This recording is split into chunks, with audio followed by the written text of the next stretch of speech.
Hello people, welcome back to this channel. So today we will learn about the iPhone feature, and I would like to show you the way how you can get the new language for your keyboard. So you just need to open your settings, scrolling down until you found the general section, just go click it, and scrolling down again until you found keyboard option, just go click the keyboard, and you just need to click the top side here, the keyboards option, and you just need to go click this add new keyboard. So this is the language collections that you have for your keyboard, and if you want to find another, you just need to go click this add new keyboard.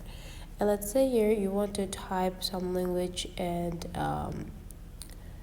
Thailand, so you just need to type the language that you want to have, and then you can also have this type of keyboard on your keyboard collection, and then you just need to go back, or you can also just right away back into your home screen and open the notes.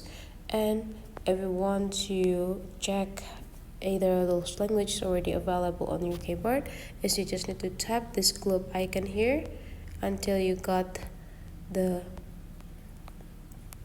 language that you have here yet, just it. So that is the way how you can get new language into your keyboard. Hopefully you enjoyed this video, and let's meet again into other tutorial.